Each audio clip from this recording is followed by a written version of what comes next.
오늘 주님께서 주시는 말씀은 마태복음 15장 21절로 28절 말씀을 의지하여서 장애물을 넘어서라 라는 제목으로 이 시간 은혜를 나누고자 합니다. 예. 어렸을 때 학교에서 띠틀을 해보신 적이 있나요? 예. 띠틀을 한 단씩 막 높여가요. 그러면 막 높아지지요.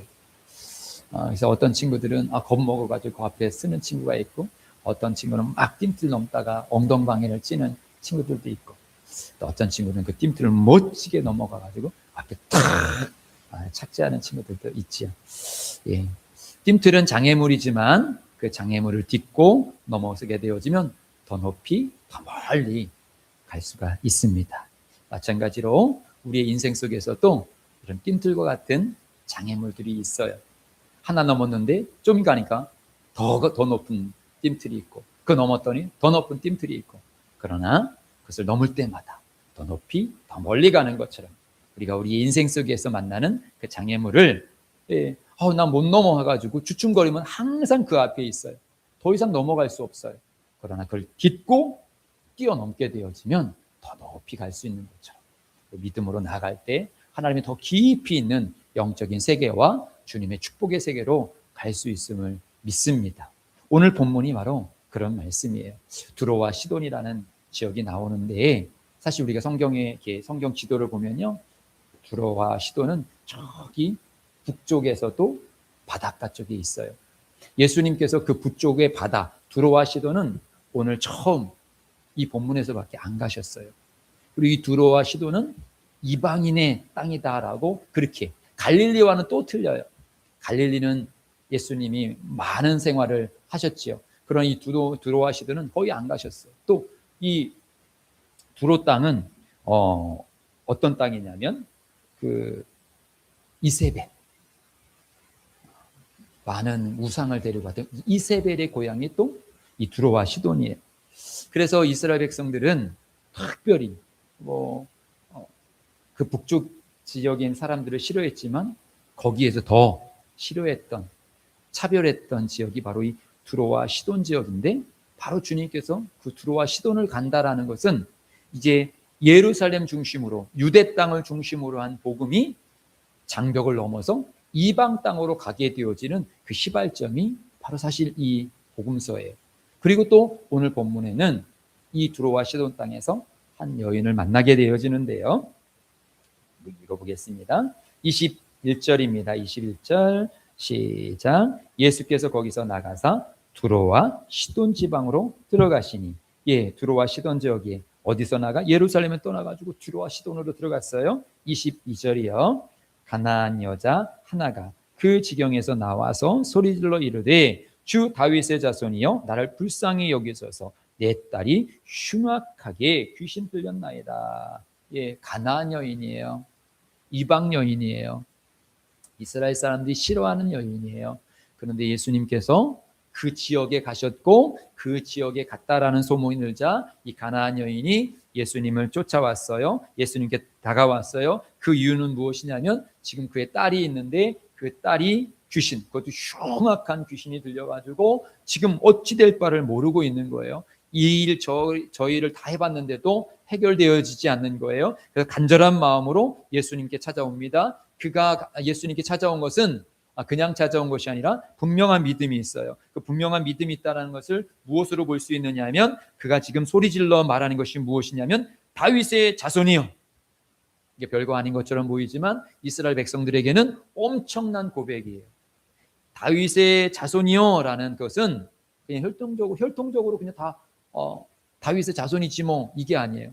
메시아요, 이런 뜻이에요. 당신은 메시아입니다.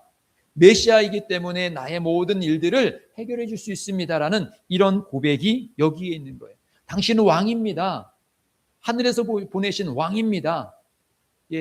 유대인들은 예수님을 메시아로 여기지 않았어요. 어떻게 하면 예수님을 죽일까라고 생각했어요. 그런데 이방 여인이 지금 예수님을 향하여서 지금 다윗의 자손이요 메시아라고 고백하고 있어요. 그러면서 무엇이라고 고백합니까? 소리질러 나를 불쌍히 여기소서. 나를 불쌍히 여겨 주옵소서. 내 존재가 지금 어떠한 존재인지 아는 거예요. 사실 예수님께서 이 땅에 오신 이유는 우리들이 불쌍해서 오신 거거든요. 오늘도 우리가 이 예배당에 온 이유는 무엇이냐면 주님께서 우리를 불쌍히 여기셔서 우리를 이끌어 주신 거예요. 근데 많은 사람들이 나의 불쌍한 처지를 알지 못해요. 왜 우리가 교회에 가줘야 하는 걸까요? 사실 우리는 교회에 와야 되어지는 거거든요. 근데 우리는 많은 인식 속에서 내가 교회에 가줘야 된다고 생각해요. 왜요? 목사님이 불쌍하니까. 아유, 근데 또 가져야지 또 교회가 또 어떻게 세워지잖아. 예배가 드리잖아. 근데 사실 그게 아니에요. 내 영혼이 불쌍한 거예요. 내가 예배 드리지 아니하면, 주님 앞에 나가지 아니하면 나는 지옥불에 떨어질 수밖에 없어요. 악한 원수마귀가 나를 질질질질 끌고 다닐 수밖에 없어요. 죄에서 자유를 얻는 유일한 방법은 예수님께 나가는 방법이에요. 근데 우리 영적 세계가 보여지지 아니하니까 자기가 지금 마귀에게 막 끌려가고 있는 것들을 알지 못해요. 내 자유인데 뭐. 요즘 아이들 스마트폰에 막 끌려다녀요. 근데 자기는 스마트폰을 보는 게 자유라고 해요. 오히려 스마트폰을 보지 마라고 하면 막 화를 내요. 왜요? 끌려다니고 있기 때문에. 거기에 막 끌려다니고 있기 때문에. 근데 몰라. 그런데 그 바깥에서 그것을 보는 사람은 알아. 스마트폰에 끌려가는구나. 그런데 영적인 세계를 보게 되어지면 마귀에게 끌려가는구나. 이 끌려가면서 끊고 진리의 자유를 얻을 수 있는 방법이 무엇이냐면 그것이 예배이거든요. 그래서 우리는 내가 불쌍한 존재이기 때문에 예수님께 와야 돼요. 그런데 지금 이 두로와 시돈 지역, 이 이방 땅에 살고 있는 이 여인은 메시아로 알아보고 자기가 불쌍한 존재인지도 알아요. 그런데 반대로 지금 이 본문 속에서 유대인들은 자기가 불쌍한 존재인지 몰라요. 자기가 지금 지옥불에 갈 수 있는 존재인 것을 몰라요. 마귀의 자녀로 살고 있는 것을 몰라요. 그러니까 예수님을 찾지 않은 거예요. 이 여인은 지금 자기 자신을 알고 나를 불쌍히 여기어서라고 부르짖고 있어요. 기도하고 있는 거예요. 그랬을 때 예수님은 어떻게 하실까요? 23절입니다. 23절 함께 읽습니다. 23절 시작. 예수는 한 말씀도 대답하지 아니하시니 제자들이 와서 청하여 말하되 그 여자가 우리 뒤에서 소리를 지르오니 그를 보내소서. 이 놀라운 고백과 간절한 부르짖음 속에서 그것을 들었다라면 어떻게 해야 할까요? 예수님, 지금 저 여자가 정말 예수님을 지금 메시아라고 지금 말씀하고 있고요. 너무도 간절히 예수님을 찾고 있어요. 한번 만나보시죠. 그렇게 해야 되지 않을까요? 그런데 지금 어떻게 합니까? 제자들이 우리 뒤에서 소리를 질러요. 시끄러워요. 예수님, 저상 가라고 좀 해주세요. 시끄러워. 왜 그러는 거야? 지금 이방 땅에 와가지고 좀 조심조심스러운 건데 왜 그러는 거야? 지금 이 여자가 자기의 큰 문제를 가지고 믿음을 가지고 예수님께 나가는데 첫 번째 장애물이 무엇이냐면 사람들의 냉담, 잔인한 태도와 예수님은 아무 반응도 없는 냉담이에요. 침묵이에요. 우리들이 교회를 다닐 때 나는 정말 애절한 마음으로 교회에 왔는데 교회 사람들이 따뜻하지를 않아. 오히려 더 차가워. 이상한 눈으로 바라봐. 말도 좀 싸늘해. 거기다가 목사님은 아무 말씀도 없어. 그래도 예배를 드려야지. 예배를 드려. 예배 시간 동에도 은혜가 없어. 냉랭해. 예배를 드린 건지 뭐 한 건지도 몰라요. 우리도 신앙생활 속에 이런 시간이 있어요. 내 삶 속에서도 사람들과의 관계가 회복되어지는 것이 아니라 더 무거워지고 내 속에서는 은혜, 어떤 말씀도 막 흘러넘치지 않고 그렇다고 내가 예수를 부인하거나 그런 것은 아닌데 우리도 은혜가 없는 그런 분명히 부러지셨는데 기도에 응답이 없어요. 정말 오늘도 말씀을 사모해서 왔는데 무슨 말씀인지 깨달아지지가 않아요. 지금 이 여인의 모습이 그런 모습이에요. 그 장애물 앞에 그가 있는 거예요. 어떤 이들은 이런 장애물 앞에 어떻게 저렇게 말할 수가 있어? 저런 사람이 제자야? 하면서 뒤돌아설 수 있는 사람도 있을 거예요. 그런데 이 여인은 그렇지 않습니다. 그럼 제자들은 그렇다 치면 예수님에 대해도 무슨 말씀을 하셔야 되는데 예수님도 아무 말씀도 없습니다. 침묵의 시간, 냉담한 시간.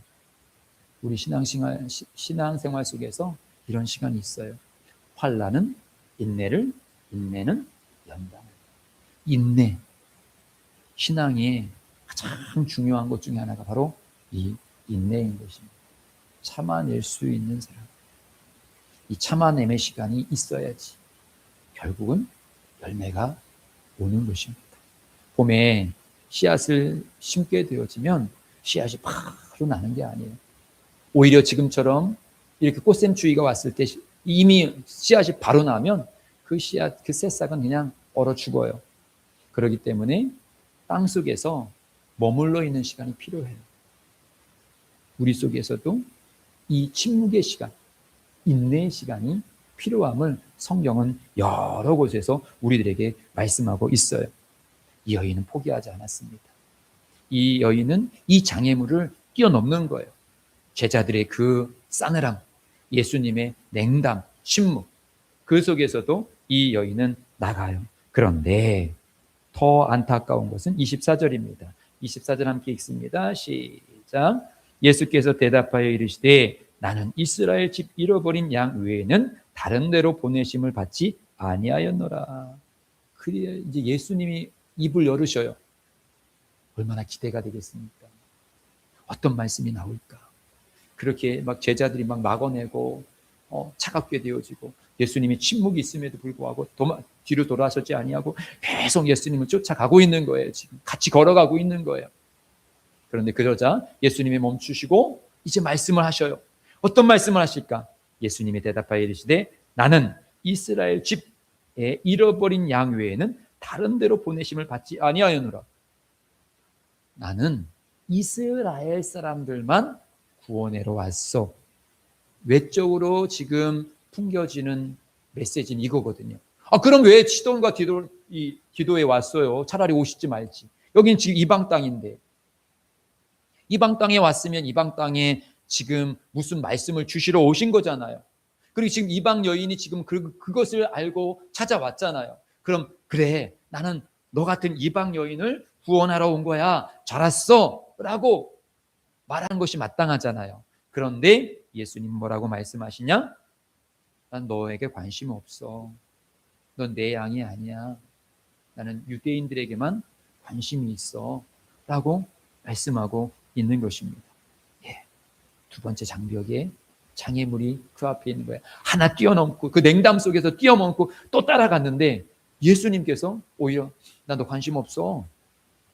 네가 네 일을 해결해. 왜 나한테 와서 그래? 너는 이방인이니까 이방 선지자를 찾아가든지 그렇게 느껴질 수 있는 거죠. 25절이요. 25절 함께 읽습니다. 여자가 와서 예수께 절하며 이르되 주여 저를 도우소서. 그런데 이 장벽 앞에서 이 장애물 앞에서 여자는 어떻게 하느냐? 오히려 예수께 절해요. 절이라는 것은 그렇잖아요. 내가 나를 낮추는 것이고 상대편을 높이는 것이잖아요. 그리고 이 원어의 뜻을 보면 그냥 이렇게 간단하게 얘기하는 게 아니라 정말 엎드려 있는 거예요. 큰 절을 하고 예수님 맞아요. 저 그런 사람이에요. 도와주세요. 엎드려 있는 거예요. 우리는 기분 나쁘면 고개를 쳐들고 당신이 그럴 수 있어? 라고 말하잖아요. 근데 이 여인은 오히려 더 간절히 교회가 쌀랑해. 나를 대하는 게 너무도 냉담해. 예배에 은혜가 없어. 그랬을 때 뒤돌아서는 것이 아니라 오히려 더 뜨겁게, 더 간절하게 부르짖는 거예요. 주님, 이 교회를 회복시켜 주세요. 이 예배에 저는 은혜를 받아야 합니다. 이 예배에 은혜를 받지 아니하면 저는 다른 데서 은혜를 받을 수가 없어요. 주님께서 보내주신 곳이잖아요. 주님께서 세워주신 곳이잖아요. 주님, 이 교회에서 저는 은혜를 받아야 합니다. 이 교회에서 주의 일들을 감당해야 합니다라고 오히려 더 엎드려서 주님을 간절히 찾는 또 다른 장애물을 지금 이 여인은 믿음으로 딛고 발짝 뛰고 있는 거예요. 넘어가고 있는 거예요. 그러면 이제 이렇게 넘어갔으니까 벌써 두 번째 장애물을 만났는데 이 두 번째 장애물까지도 이 여인은 확 넘어섰어요. 그러자 어떻게 될까요? 26절입니다. 26절 대답하여 이르시되 자녀의 떡을 취하여 개들에게 던짐이 마땅하지 아니하니라. 두 번째 장애물을 뛰어넘고 더 간절히 예수님께 말했어요. 그 뒤에 다시 또 예수님께서 말씀하셔요. 그런데 차마 예수님이 말씀하셨을까라고 의심할 정도의 말을 지금 이 여인에게 전합니다. 그것은 뭡니까? 자녀의 떡을 취하여 개들에게 던짐이 마땅하지 아니하니라. 무슨 말입니까? 당시 유대인들은 이 북쪽에 있는 이 사람들을 개로 표현을 했어요.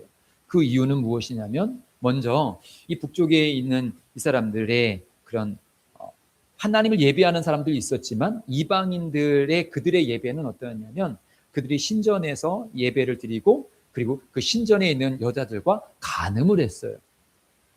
그런 모습이 유대인들이 보기에는 개처럼 느껴졌어요.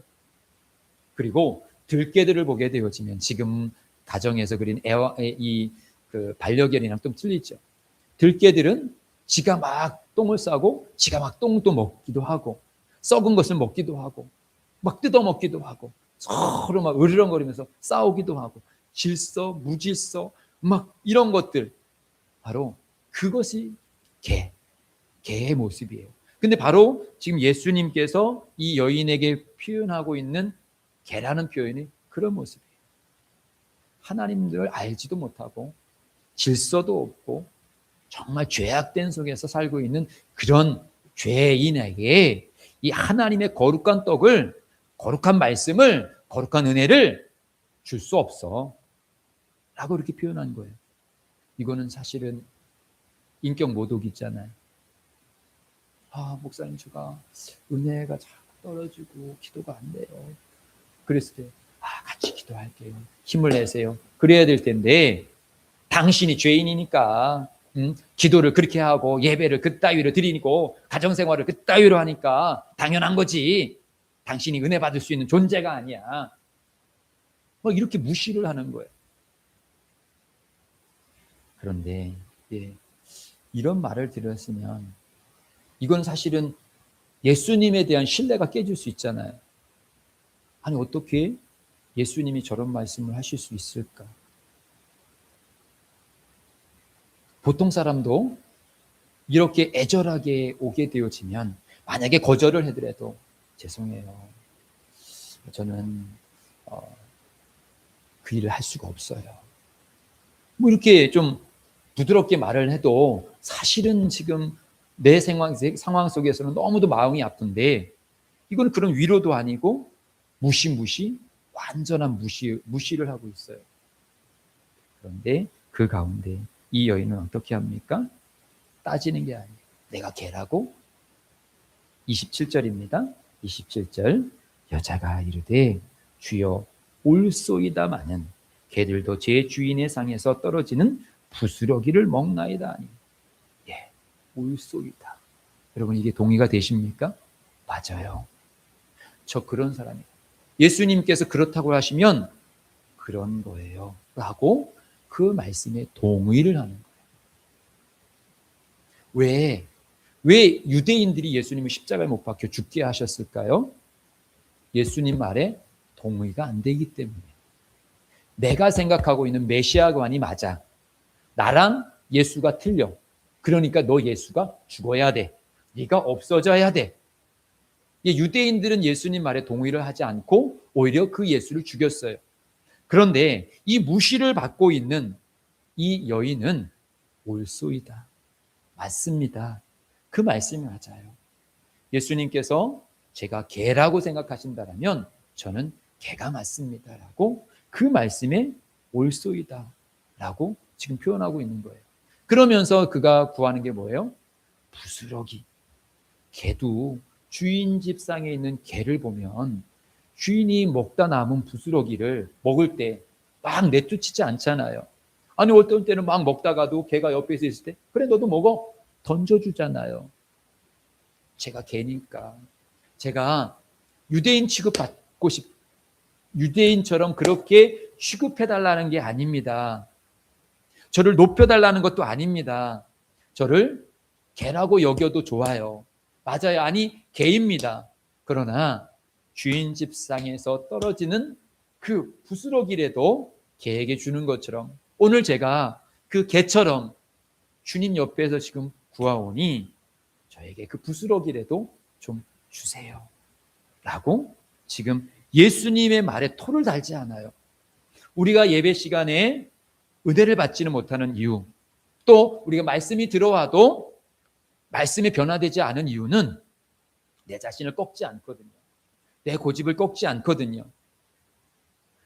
내 생각과 말씀이 부딪혔을 때 내 생각을 꺾고 말씀에 동의해야 되는데 대부분 우리는 내가 먼저 생각하는 거에 말씀이 동의될 때 그때 은혜가 받았다고 해요. 그런데 내 생각과 말씀이 부딪히면 오늘 말씀 듣기 힘들었어 라고 말을 해요. 사실 힘들 때 그 말씀에 나를 내려놔야 돼요. 나를 맡겨야 돼요. 그때 말씀이 나를 변화시키고 그때 말씀이 나를 치료하고 그때 말씀이 나를 회복시키는 거예요. 바로 지금 이 여인은 그걸 동의하고 있는 거예요. 그 찌끄러기라도 저에게 주십시오. 주의 말씀은 옳아요. 주님은 항상 옳습니다. 말씀은 항상 옳습니다. 말씀이 진리입니다. 근데 요즘에 우리 어때요? 젊은이들 어때요? 그건 교회에서 하는 말이죠. 그런 구시대적인 것이죠. 요즘 시대에 어떻게 그렇게 살합니까? 사실은 이 여인도 분명히 그렇게 말할 수 있어요. 어떻게 메시아가 그렇게 말할 수가 있어요? 예수님이 그렇게 말할 수가 있어요? 내가 개라고요? 무슨 개입니까? 사람을 어떻게 그런 개 취급을 합니까? 라고 분명히 따져 물을 수가 있어요. 그런데 이 여인은 그렇지 않았어요. 아멘한 거예요. 동의한 거예요. 오늘 이 시간 여러분은 하나님 말씀에 동의하시길 바랍니다. 맞아요. 저 주님이 부스러기 은혜라도 주지 아니하시면 이 주일날 부스러기 은혜라도 내가 받지 아니하면 저 어떻게 살아야 갈 줄을 몰라요. 그러니까 주님 은혜를 베풀어 주옵소서. 우리가 새벽 예배 때 창세기 말씀을 보고 있어요. 이삭이 자기 아들을 축복합니다. 야곱이를 축복했어요. 야곱이가 자기 에서인 척 변장해갖고 와가지고 아버지가 한없이 축복했어요. 그리고 나서 야곱의 축복이 다 끝나자마자 이제 조금 있다가 에서가 옵니다. 에서가 아버지 저 축복해 주세요. 아니 이미 야곱이를 다 축복했어. 그가 나는 에서인 줄 알았어. 그럼 저에게 축복할 것이 없습니까? 그러면서 이제 이삭이 에서를 축복해요. 근데 뭐라고 축복하냐면 바로 에서가 이삭을 섬길 것이라고. 그것이 축복이래요. 아니 남 밑에서 동생을 막 섬기는 게 무슨 축복입니까? 근데 성경은 그게 축복이래요. 왜일까요? 비록 우리가 교회에서 또 예수님의 뜻 가운데서 우리가 낮은 자로 어떤 사람 밑에서 누군가를 섬기거나 어떤 일을 하는 것, 사회에서 보면 CEO 앞에서 나가는 것만 대단한 것처럼 보이잖아요. 그러나 성경은 은혜 안에 거하는 것, 교회도 은혜 아니에요. 비록 교회가 초라하다 할지라도, 목사가 초라할지라도, 믿음의 사람이 초라하다 할지라도 그 믿음의 사람과 함께 있는 것. 야곱이는 너무도 초라한 존재이거든요. 에서보다 못난 존재이거든요. 그럼에도 불구하고 하나님께서 야곱을 통하여서 하나님의 일들을 이루시겠다라고 축복하셨기에 그 야곱의 길로 함께 가는 것이 에서에게는 축복인 것이에요. 오늘 이 여인에게 있어서 아무리 내가 개라는 취급을 받는다 할지라도 예수님의 길로 가는 것이 축복임을 이 여인은 아멘하고 있는 것입니다. 지금 당장 하나님의 말씀이 내 삶 속에 적용하기 힘들다 할지라도 오늘 이 시간 아멘하고 순종하며 나가게 되어졌을 때 그 말씀이 저와 여러분의 길을 가장 복된 길로 인도하십니다. 우리의 자녀들, 요즘에 정말 인터넷 속에서 얼마나 많은 새로운 정보들을 줍니까? 그럼에도 불구하고 가장 축복된 길은 주님의 길, 예수님을 믿고 그 말씀에서 인도하시는 그 길을 찾아가는 것이 가장 복된 것임을 성경은 우리들에게 말씀하고 있습니다. 28절입니다. 28절 함께 읽습니다. 시작. 예. 예수께서 대답하여 이르시되 여자여 내 믿음이 크도다. 내 소원대로 되리라 하시니 그때로부터 그의 딸이 나으니라. 여자여. 근데 이 원어를 보면 예수님의 감탄사가 있어요. 오, 여자여. 맞다. 나는 사실 너에게 그걸 기대했어. 선생님이 체육 시간에 팀트를 놓고 학생들 보고 뛰라고 하는 것은 학생들 다 골탕 먹이려고 하는 게 아니에요. 그거를 통하여서 장애물 넘기를 통하여서 장애물을 넘는 그런 훈련을 시키는 것이죠. 오늘 이 본문 속에서 주님께서 이 여인에게 이렇게 냉담하게 차갑게 대했던 이유가 여기에 있는 거예요. 이 여인이 이 모든 장애물을 넘게 되어졌을 때 받게 될 축복이 있음을 가르쳐 주는 거예요. 그냥 장애물만 넘고 끝낸 게 아니에요. 장애물을 넘으니까 이미 주님께서는 그 여인이 무엇을 필요한지 알아요.